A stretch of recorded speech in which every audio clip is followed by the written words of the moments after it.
O capitalismo destrói o mundo e apenas o Estado pode parar isso. Será mesmo? Este é o Visão Libertária, sua fonte de informações descentralizadas e distribuídas. Um papo esquerdista que ouvimos muito é que os governos precisam regular o mercado para, desse modo, salvar o mundo de um desastre ecológico iminente.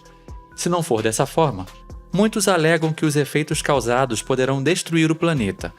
A justificativa para tal desastre é o capitalismo na sua ânsia de lucro a todo custo. Sempre houve alarmismo sobre esse assunto. Antes, era a chuva ácida que iria tornar os campos improdutivos. Depois, o buraco na camada de ozônio que iria deixar a radiação do Sol entrar. Depois, o aquecimento global e, por último, a mudança climática. Entretanto, esses ambientalistas nunca falam do que acontece quando você deixa o cuidado com o meio ambiente exclusivamente nas mãos do Estado. Um exemplo disso é a antiga União Soviética, que se achava onisciente e onipotente, responsável por um dos maiores desastres ambientais da história, a destruição do Mar de Aral. Sim, sabe aquela famosa frase do Milton Friedman? Se o governo federal administrasse o deserto do Saara, em 10 anos ia faltar areia. Infelizmente, tal frase se mostrou real e com consequências devastadoras. O Mar de Aral era localizado entre o Cazaquistão e o Uzbequistão, quando ambos os países integravam a União Soviética.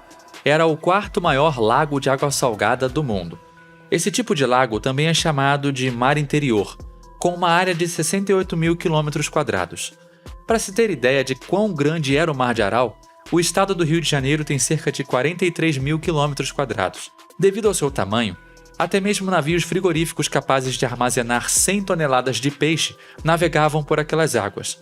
Representava cerca de 1/6 da indústria pesqueira de toda a União Soviética, que anualmente davam aproximadamente 25 mil toneladas de pescado, além de ter seu próprio ecossistema muito rico, com várias espécies de peixes como esturjões, carpas e bagres, totalizando cerca de 178 espécies marinhas.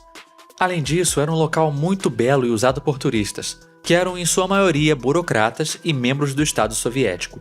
Contudo, o planejamento central soviético decidiu que isso não era o bastante, resolvendo tornar as terras em volta do mar em grandes plantações. Para tal ato, desviaram os rios que abasteciam o Aral de água, para que esta água fosse usada na irrigação desses campos, onde haveriam plantações de algodão, arroz e grãos. Os rios desviados eram o Sirdaria e o Amudaria. A única água que ainda abastecia o lago era a da chuva, mas, obviamente, não foi suficiente. Logicamente, com o corte dos afluentes, o Mar de Aral começou a diminuir drasticamente. Os cientistas soviéticos sabiam disso, mas não se incomodavam, pois achavam que o lago era um erro da natureza. Realmente, a arrogância do cientificismo ligado ao Estado não tem limites. Vale lembrar que a ciência soviética também achava um erro a liberdade humana, e ainda foi dito por um oficial do Ministério da Água da Rússia que, abre aspas, o Mar de Aral precisa morrer como um soldado na guerra. Qualquer semelhança com os dias atuais não é mera coincidência. O desvio dos afluentes ainda foi feito de maneira errada, e na prática, 75% da água era desperdiçada, sendo absorvida pelo solo ou evaporando. Com cada vez menos água chegando ao mar, sua salinidade foi aumentando cada vez mais, chegando até os 36%, passando até mesmo os 33% do Mar Morto, que já é 10 vezes mais salgado que o oceano. Somando isso aos pesticidas que vinham das plantações, a volta do Aral se transformou de um ambiente rico em peixes em um ambiente estéril. Além disso, perdeu-se cerca de 80% do seu tamanho original, causando um desastre ambiental colossal, pois todo o sistema morreu junto com o lago. Como se isso não bastasse, os pesticidas altamente tóxicos que estavam no fundo do lago e que agora era terra seca, foram levados pelos ventos e causaram inúmeros problemas de saúde às populações que moravam nas margens do lago, resultando em uma alta elevação da mortalidade infantil no entorno da região. O cenário, que mais parece um filme pós-apocalíptico, é agora um imenso deserto, com várias carcaças de barcos enferrujados a céu aberto. E como já dissemos, tal tragédia não foi um acidente, mas sim algo deliberado.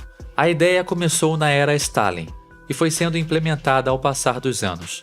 Tudo na base do trabalho escravo. pelo qual as pessoas eram mandadas para os gulags.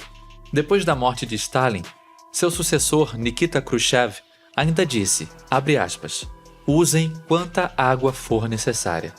Ou seja, ele quis dizer, o mar que morra. Toda a água que estava sendo roubada do mar era usada nas plantações, sendo que o principal cultivo era o algodão, o chamado ouro branco. A União Soviética até virou líder mundial em exportação de algodão. Mas se você acha que a venda desta matéria-prima era de alguma forma revertida para o bem da população, você se enganou. Não era. O cultivo era feito através de um regime de total servidão da população. Até mesmo as escolas foram fechadas para que as crianças trabalhassem nos campos do ouro branco. Para os camponeses escravizados, o algodão era mais uma espécie de maldição branca, trazendo contaminação por pesticidas para a pobre população.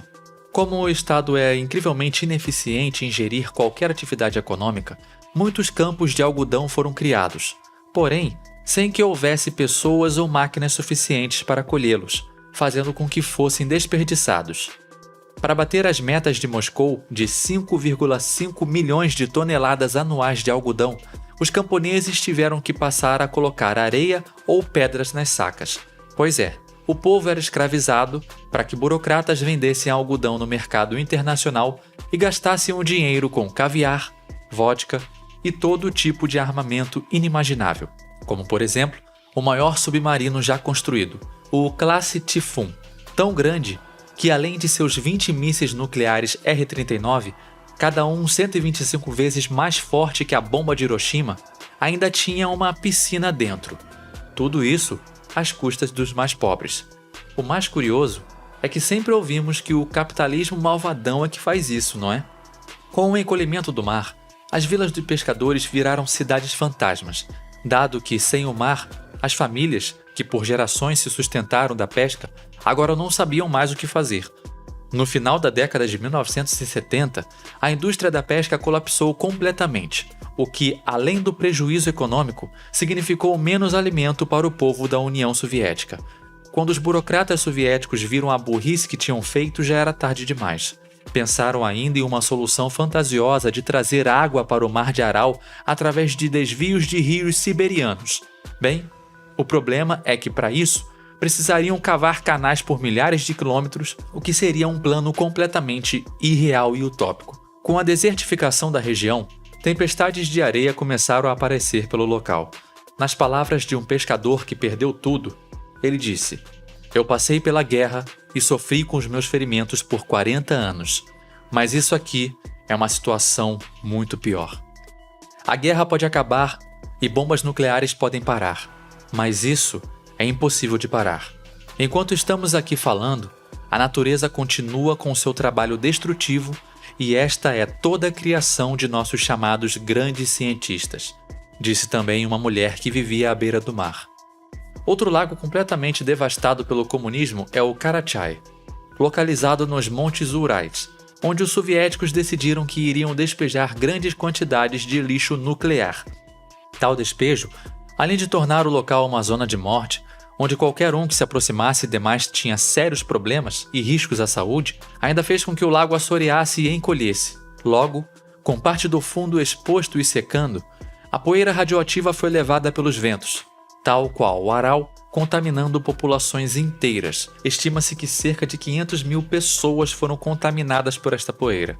Portanto, fica claro que mesmo um Estado absoluto como a União Soviética era, não apenas é incapaz de proteger o meio ambiente e a natureza, como é o seu pior algoz. Vale lembrar que os dois exemplos acima citados, junto com o desastre de Chernobyl e o grande salto adiante feito por Mao Tse-tung, já contado em outro vídeo nosso, são a prova absoluta que o Estado é o maior destruidor da natureza que existe. Se você quer que a natureza seja preservada, então ninguém melhor que a iniciativa privada para assumir essa missão, seja para proteger o meio ambiente, para se tirar lucro do ecoturismo ou outras atividades econômicas.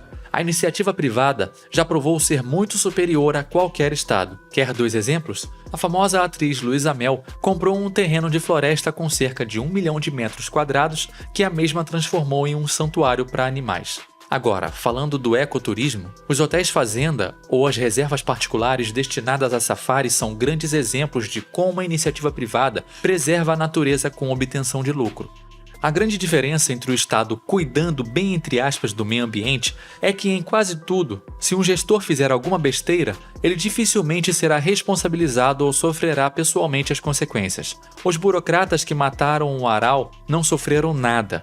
Já se você administrar mal sua reserva privada, vai pagar por isso, seja em prejuízo ou seja em perda de credibilidade. Portanto, existe um incentivo muito grande para se preservar o meio ambiente. Muitas empresas também usam a restauração ambiental como forma de publicidade, o que é extremamente benéfico para a natureza.